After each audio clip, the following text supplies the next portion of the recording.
Brotherhood Outdoors is presented by Bank of Liebert, born of integrity. The United States of America, built on the backs of tireless union laborers. Resilient workhorses with an undying dedication to the progress of this great nation. Every day, these hardworking men and women charge forward to fulfill their duty to the land of the free. They punch in before the sun.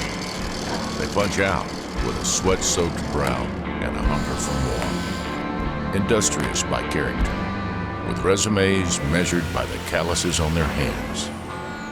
Every year, the Union Sportsmen's Alliance selects a handful of deserving union members to take part in their beloved outdoor heritage in the wild places they've only dreamed of. These proud sons and daughters of the Union share a passion for the outdoors, the common purpose that drives the very pulse of America. These are their stories. This is Brotherhood Outdoors.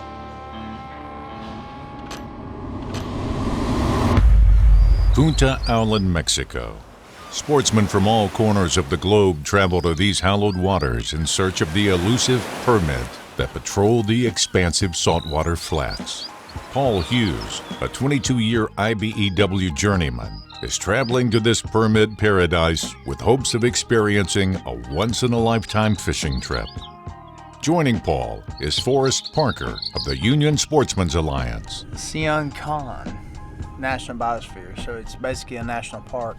It's a really cool place. Luckily for us, we are not traveling the next 2 hours at 3 miles an hour on a sand road through the jungle. We're actually about to catch a boat. And this week on Brotherhood Outdoors, we're shaking it up south of the border. Got my man Paul here. Happy to be here. He's I'm in ready to shock. rock. He's been in the cornfield in Ohio throwing the whole fly line. He's been casting the whole fly line across the cornfield for 2 months. Paul is traveling from Columbus, Ohio, a journey that stretches over 1,000 miles to Punta Allen. It's a trek he's been hoping and waiting for all his life.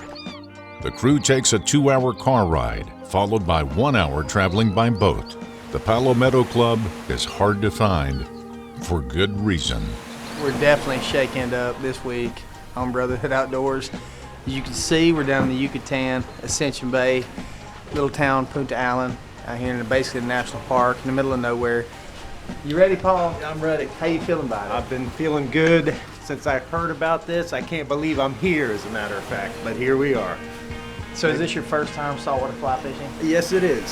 Certainly is first time. We brought you to the Mecca, the Holy Grail of That's what I hear about saltwater this, fly and I'm fishing. ready, I'm ready to have that fulfilled. Mostly because I'm not a very good fly fisherman, and this is the only place I can catch them. Okay? All right. I'm just going to go ahead and disclose that up front, everybody. Well, you're going to see how good first timer out is going to do too. You're I going to smoke guarantee them. I you. promise you, we're going to smoke them.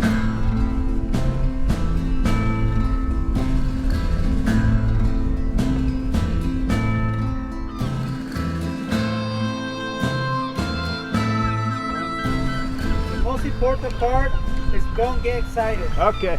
Yeah, after all this, No right? problem. Yeah, No right. problem. No problem. He was excited when he left Ohio. See, there's a big difference between casting and fishing. And I'm not good at either one. But I think I'm a better fisherman than a caster. So, you know, when you get in the heat of the moment, it's just like shooting a big whitetail buck with your bow or whatever. You just do it. You know, it kind of works easier for you. But if you're out here just practicing in this wind, you just beat yourself up. But we're here having fun, man. It's just what a better place to be messing up than in the tropics. I mean, really? Aguanta. Look at bonefish. Come. Hip. That's it. Fish on! High winds present challenges to anglers tackling these open saltwater flats, but Paul hooks up early on, with no hope lost when a trophy bonefish breaks the line. That's the way it goes. Good job. Good job, buddy. You nailed it. I got it most of the way, huh? Yeah, he's landed. He touched the leader. At IGFA, it counts. Oh, yes! Aye. Yeah, he's still plenty green, boys. Got him? That's a good one. Looky there, big guy. Did you notice how careful that these guys are with these fish? I mean, you'll never find a group of guides any more careful with the fish than they are here, and it's because they're the only ones that can guide here. They're the only ones that can fish. We're here because, you know, they're allowing us to be. It's a really special place. You can't just show up from the public and come, you know, start banging around. So it's why the fishing's so good, and they know it. They take good care of it.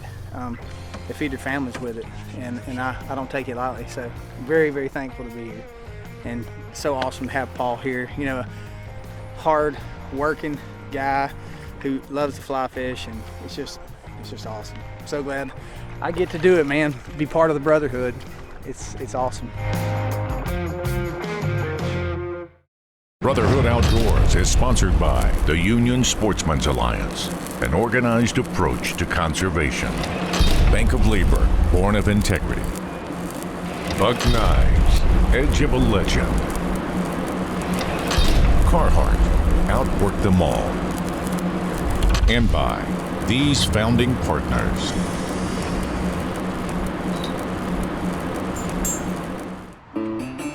We're down here in downtown Columbus, R&R Bait. This family's been selling bait down here for over 100 years.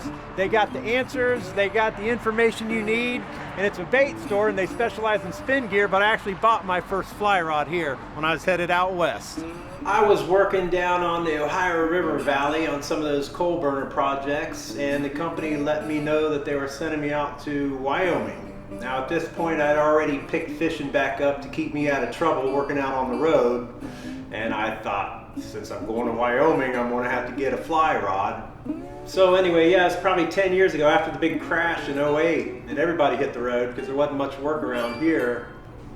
I packed up and headed west where all the trout were, where all the fly fishing goes. R&R, of course, was started there in 1913 by Roberts & Roberts. My dad bought it in 1947, and I took it over in 1965. The stuff we carry is the stuff that people come in and tell us that they catch fish on. So we have a great following. We've had a great following here for years. We're in kind of south of downtown Columbus, but people just keep coming to our store. You know, up on Lake Erie, we've got steelhead and the tribs that run up there in the spring and the fall. We've got Lake Erie is the most prolific fishery in North America. And then just east of here is Buckeye Lake, the only natural lake besides Lake Erie in the whole state. So there's really quite a lot of opportunities in the old Buckeye State for fishing. We got this kind of stuff here, these big goldfish. And for bass fishermen, largemouth and smallmouth, we have these golden shiners here, which they fish around here, and they also go take them to Lake Erie and fish. We have guys that can buy them here and take them clear up to Lake Erie, catch those big smallmouth up there.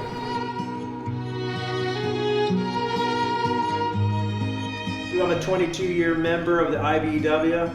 I've traveled with the union to Maryland, Texas, West Virginia, Pennsylvania, Michigan, and I have taken that fly rod with me to all those spots. You know, the union put me on the road, but the rivers and fishing kept me sane, for one thing. I'm Jeff Deckard. I've been a IBEW member for 33 years. I've been president of the Union Sportsman Alliance group here for the local 683 for 12 years. We do walleye trips, sporting clay shoots. Our group's pretty active. We got 275 members out of our local in our Union Sportsman Alliance. Hi, my name is Chris Poff, business agent with Local 683 in Columbus, Ohio. I've been in the local for 18 years, and I can say that I've never seen work like this. Currently, we're at 1,600 members with inside apprentices, sound and communication. We go out and show people the benefits of being union, paid insurance, a good retirement package to provide a better way of life for individuals. Me and Paul both have been in the local about 22 years now. Paul is just a straight shooter in life. He's a great brother to have and always work beside. I feel like it brought me full circle, clear around. You know, I got on the road because I needed to pay bills. I took up fishing because I needed to stay out of trouble. And then enter a contest for the Union Sportsmen's Alliance, and here they take me to the Gulf of Mexico. You know, it's a full circle kind of thing. And it basically is all because I'm a union member, basically, you know? It doesn't take a ton of education to get in. You show up every day, you show up on time, you try to do a good job, and you'll be rewarded for it. And then you may end up in the Gulf of Mexico fly fishing, all expenses paid.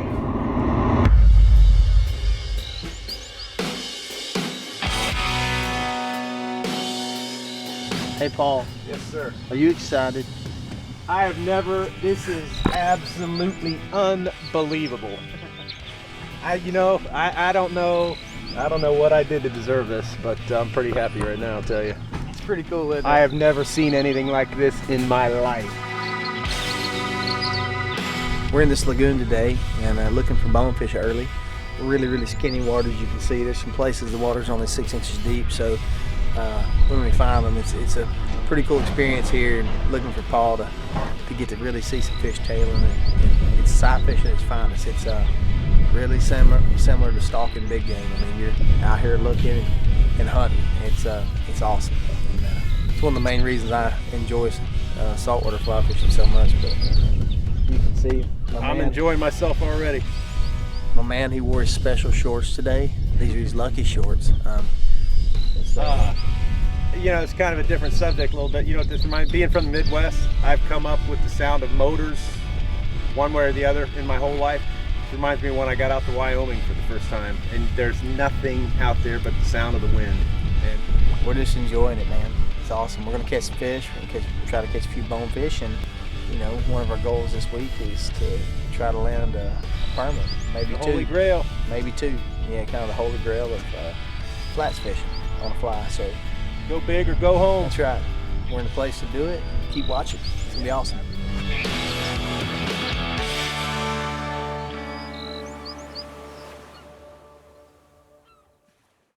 Brotherhood Outdoors is sponsored by Smart. Smart's expertise adds best value to every job. Boilermakers, we do your job right the first time. Nika IBEW Powering America team, building our cities, protecting our great outdoors. Veterans in Piping, where sacrifice meets success. It's day 2 for longtime IBEW journeyman Paul Hughs at Palometa Club in Punta Allen, Mexico. The expansive saltwater flats are considered holy waters around here, world-renowned for top-notch permit and bonefish adventures. The real target is permit. The tool of choice, a fly rod. No easy feat to accomplish on the wind-laden flats off the coast. For now, Paul and USA Rep Forrest Parker are sticking to the lagoons, sheltered by mangrove thickets and rich, voracious bonefish. Worthy practice for the permit hunt that's soon to come. The thing about fly fishing, or one of the other aspects on it, is you got a bad day out on the river, the fish aren't biting, nothing seems to be happening. Well, then I work on my roll cast. I work on tying a lighter leader on. I work on a different fly. I work on my sideways casts. It is like the golf game, where there's always something to work on. Like golf, like baseball, like any sport, a well-executed cast is effortless. And sometimes it doesn't really matter if you catch a fish or not. You're out in God's green earth, and it's just this communion between you, nature, being able to entice a wild creature out of there to see what they got, to see what you got, and to then let them go back into the water. It's a pretty magical thing. You make this easy. Good deal, man. And like all fishermen, you tell good lies, but that's okay. I'll take that.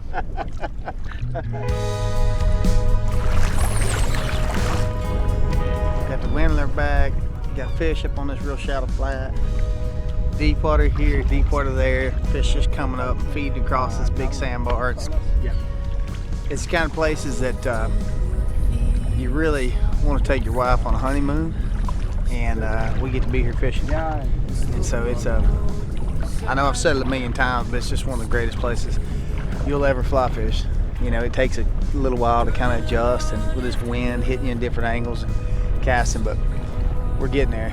We're going to smoke a few bonefish, and then we're going after palometa.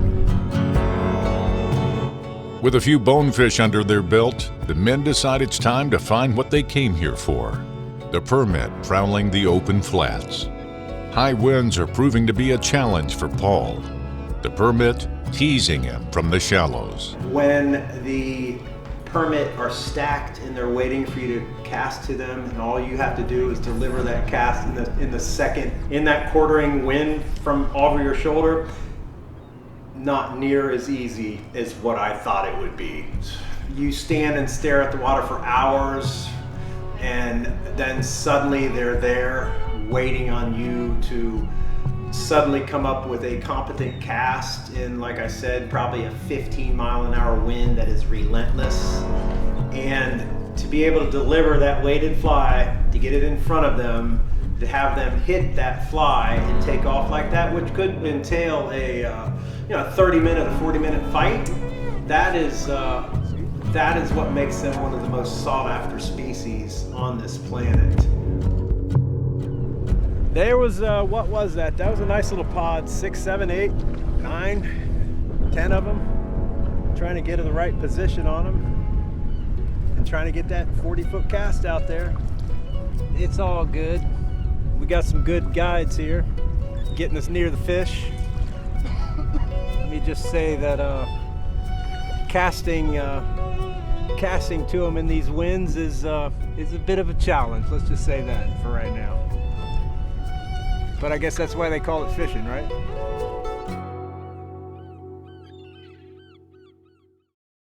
We punch in before the sun. We punch out with a sweat-soaked brow and a hunger for more. We will make a difference. We will preserve our outdoor heritage. We will unite the union community through conservation. We want to be your partner. Join the Union Sportsmen's Alliance today and submit an application to appear on Brotherhood Outdoors.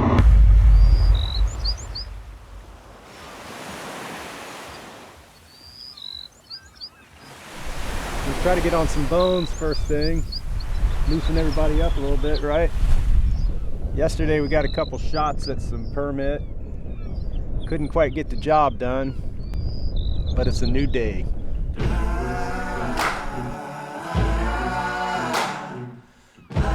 One of the things I find attractive about fly fishing, you're tying a line onto a very small fly or lure. You're using the line to haul that fly out, and with the proper presentation, that heavy line lays a nice loop out and gently lays that fly down on the water. That's like a hole-in-one shot. That's like a home run hit. It is satisfying to the very depths of you. You can feel it.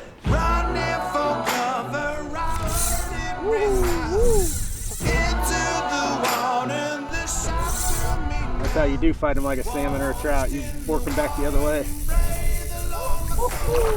He is a decent one. Eh? Nice one, huh? Nice one. That sets the morning in a whole different attitude, a whole different mood right there.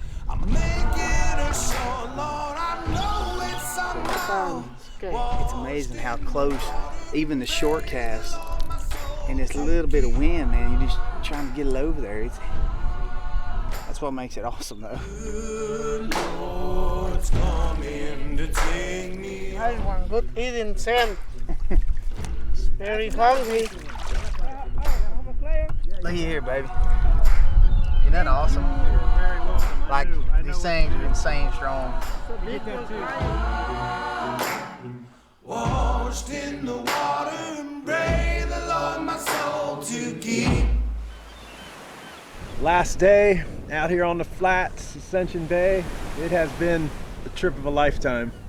We've caught some nice bonefish, had a couple shots at some permit. Here we are in our last day. It's been awesome, man. we still have yet to land the La Palometa. With time winding down, the crew decides to get aggressive in their search by slipping into the mangroves in an attempt to flank an unsuspecting permit.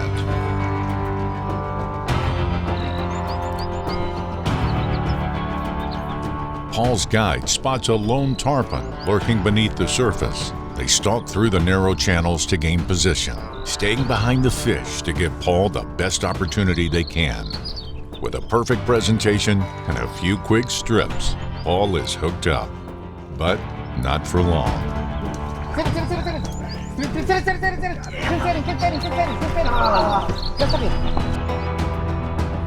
The crew spent hours in search of the elusive permit, taunted by their brief sightings before disappearing amongst the winding mangrove flats. On their way back to dry land, the unexpected happened. Paul learned his tarpon encounter wasn't quite over yet.